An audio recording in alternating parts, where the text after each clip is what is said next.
Jon Ahlstrom is my nephew, and he's also kind of like taking the role as a family historian. He's done a great job with our family history, so it's an honor for us to have him here from Utah and to go over kind of a life sketch with him. It's a pleasure to be here. So I'm Vicky's son, one of Ralph's grandsons. Ralph Elmer Peterson was born in a living boxcar on March 16, 1925 in Ryrie, Jefferson, Idaho. His parents were William Clay Peterson and Nellie Mae Tanner. His sister Fern was born 2 years later in that same boxcar. To understand Ralph, you should understand his parents. Clay was the drummer in a band. They would play for a Saturday night dance, and that's how Clay and Nellie met. Was at a dance hall just north of Swan Valley. With both his parents being involved with music and loving it so much, it's no surprise that Ralph was born with music and rhythm in his heart. As a baby, Ralph slept in a cardboard box on top of the piano during the Saturday night dance. Clay worked for the Union Pacific Railroad. The family's first car was a 1924 Model T Ford. At that time, Ryrie did not have the modern conveniences that they do today. There was no paved roads, it was dirt or gravel. Homes did not have indoor plumbing or electricity. During Ralph's growing up years, the family lived in several locations. He was born in Ryrie. They also lived in Newdale, Irwin, Pine View, and Idaho Falls. Ralph had a variety of jobs as a young man. He planted wheat and harvested hay. He milked and herded cows. He worked at his grandpa's sawmill. He raised 200 chickens by himself. Picked potatoes, cut and loaded lumber with a handsaw. Sewed sacks of grain on a combine. Worked at the Walgreens drug soda fountain. He was a dishwasher for the Bonneville Hotel. He fed turkeys and cleaned their pens. For his 13th birthday, Ralph was given his first guitar. His parents were tired of him taking the brooms and cutting the broom handle off a little bit and pretending it was a guitar. And then soon after, he ordered his first harmonica from the Montgomery Ward catalog. By age 14, Ralph was part of a group that would provide dance music for the dances on Saturday night. Ralph also enjoyed basketball and camping and hiking, fishing, and helping his dad work on the old Model T. At age 16, Ralph bought his first car, his 1930 Chevy sedan. Also that year, Ralph remembers where he was and what he was doing when they heard on the radio that Pearl Harbor had been bombed and that the United States was going to enter World War II. About 3 years later, after graduating from high school, Ralph received a letter from the Army, and Ralph reported to Pocatello for induction into the Army. He trained as a medic, and later Ralph was assigned to the Army 8th Air Force as a clerk typist. Ralph was assigned to the 551st Bomb Squadron in the 385th Bomb Group, located near Emswell, England. That's about 40 miles north of London. It was a squadron of B-17 bombers, and they were known as the Wolf Squadron. Ralph remembers that how the B-17 bombers would fill the skies as they prepared for their daylight bombing runs on Berlin. There was one time when 16 bombers of the squadron left on a bombing mission, and only 3 came back.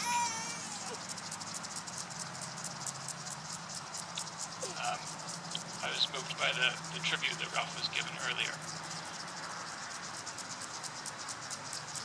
Ralph was part of that greatest generation. That when our country needed them to defend our liberties and our freedoms, they went. And without their service, we would not have the freedoms and the liberties that we enjoy today. World War II ended. In 1945, Ralph came home, and he was sure glad to see his parents and his sister Fern again. A few days after he got back, he went car shopping. This time it was a 1939 Chevy Coupe. He found a job at Roger Brothers Seed House, where his family worked, and he started dating and attending dances. It was at one of these dances that he met Barbara Oswald, and she was a very good dancer. They dated for about 6 months. Then they were engaged for 6 months. And then they were married in the Idaho Falls Temple. They were married on May 21st, 1947. Barbara was a school teacher, and one of their assignments after being married is they went to Wyan, Idaho, where Barbara was the only teacher in the whole school of 17 students. 17 students, K through 12. It was at Christmas time in Wyan that they found that Barbara was expecting their first daughter, Ollie. Ralph started doing an auto body training course, correspondence course with Chicago, and about the time that Barbara was due with their first child, he had to leave to go to the training in Chicago. The day after he arrived in Chicago, he phoned home and found out that he was the proud parent of a beautiful baby daughter, and Rolene was born. Ralph and Barbara enjoyed outings and family trips. They would go with Ralph's parents to Yellowstone National Park, or they'd go on a hike or a picnic or a drive up the canyon. At this time, Clan Nellie purchased a dance hall in Ryrie, and Barbara and Ralph would help out with attaching the roller skates, and Barbara would do a dance for the people that would come. A few years later, TV programming came to Idaho, and soon after that, the dance halls were less popular. In 1950, Ralph and Barbara moved to Church-owned farm in Louisville and took care of the farm there. And their second daughter, Janice, was born. One of my favorite stories from this time is with their pet goat. Janice would be toddling around in the yard, and the pet goat would come up and bump her and knock her over. And Janice would fall down just laughing and giggling, and she thought it was great fun. Or there's the other time when they came home and the goat was not in the yard where it was supposed to be. And they looked around and found that the goat was inside. It had trampled Barbara's quilt that she was working on and was sound asleep in Rolene's bed and was quite happy to be there. In 1951, the family moved to Pocatello so Ralph could work at the Trade Repair Roundhouse. He also applied to work at the Atomic Energy Commission site at the Material Testing Reactor, and Ralph was awarded that job. Ginger Ray was born, and then the family moved to a brand new home on 1405 Ponderosa Drive.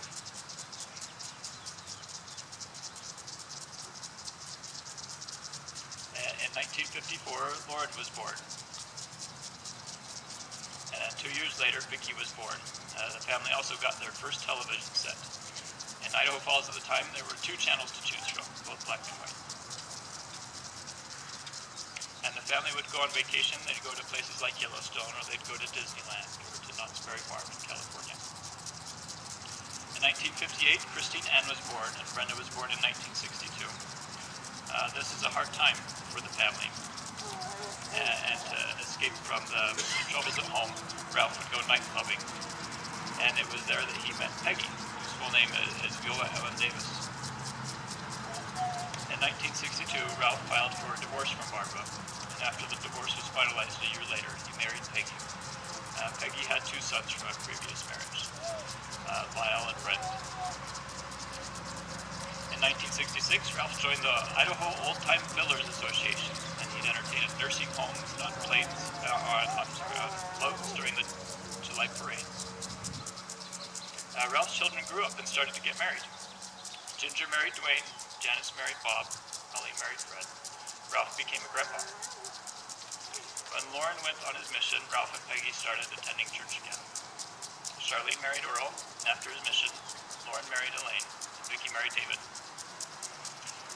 In 1982, Ralph helped George Tanner with his book about Sidney Tanner, about gathering information on the descendants of Alan Ben and Benedict Tanner. And Ralph has been involved in family history ever since. Ralph has made his own book about the ancestors and descendants of William Clay Peterson and Nellie Mae Tanner. And Ralph's done a very good job of keeping track of the descendants, and every year there's been an update to that book. 1984, Christine was married to Larry. Peggy passed away. Ralph met Laura Danielson, and she asked him to join her at the Pocatello Fillers June Aberdeen Day celebration. Ralph and Laura dated for 3 weeks. Ralph proposed, and the week after they were married. Well, Ralph was happy to have a fiddlin' sweetheart and a wife. Laura has 4 living children with her first husband, Al. There's Laura Lee, Tom, Bill, Mary Lynn, and Becky. Ralph and Laura would do music jam sessions, cross-country skiing, trips to Mexico, Florida, and Nashville. They bought a travel trailer and a truck to pull it with. They would spend the winters in Quartzsite, Arizona. They ended up with a 35-foot RV and a 3/4-ton pickup. If you think about it, Ralph had come a long way from his 1924 Model T to end up in a 3/4-ton Ford pickup. Brenda married Mike. In 1990, Ralph was elected president of the Idaho Old-Time Builders Association. And in 2000, Ralph and Laura moved to an RV park in St. George and later settled at their park model home in Cherokee Springs. They continue to entertain at the senior center. Ralph was a member of the Church of Jesus Christ of Latter-day Saints. He's held various callings throughout his life, including a ward and stake young men's leader and stake missionary. When he was a stake missionary, he was ordained to 70 by Elder Grant Richards. He was later Sunday school president, ward clerk, executive secretary, high priest group leader. Ralph enjoyed doing family history. So some of my favorite memories of Grandpa is when he would come visit us. I remember him and Laura parking the RV out in front of our house, and they'd get out the guitar and the violin, and then they'd come and sit in front of our house and have a jam session. And neighbors would come from all around to hear it and enjoyed it. And I remember thinking, wow, what a cool family I had. Grandpa was also good about sending me a birthday card each year, which I thought was very thoughtful. One of my hobbies is also family history, and it's been fun to work with Ralph to learn more about our family tree. And it really is amazing the pictures and the stories that have been recorded and preserved that we might have them. We know so much about. I'll wait for just a minute.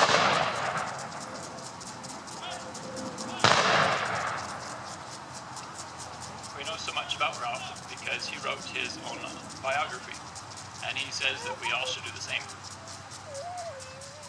As you're aware, Ralph passed away this Thursday, July 18th, at the Beehive Living Center in St. George after a battle with leukemia. Ralph survived by his third wife, Laura, by his 8 children, Raleigh, Janice, Ginger, Charlene, Lauren, Vicky, Christy, and Brenda. Also by his stepchildren, Lyle and Brent, Laura Lee, Tom, Bill, Mary Lynn, and Becky. With Barbara, he had 8 children, 24 grandchildren, 52 great-grandchildren and counting. Ralph also has the 7 stepchildren and many more grandchildren and great-grandchildren on both sides of the family as well. I love my grandpa. I'm grateful for the great things that he did in his life. I also believe in life after death. I believe I'm going to see my grandpa again.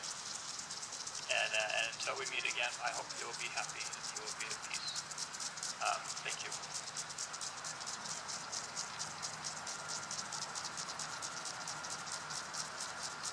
If I could have Brent and Christopher come up with their guitars.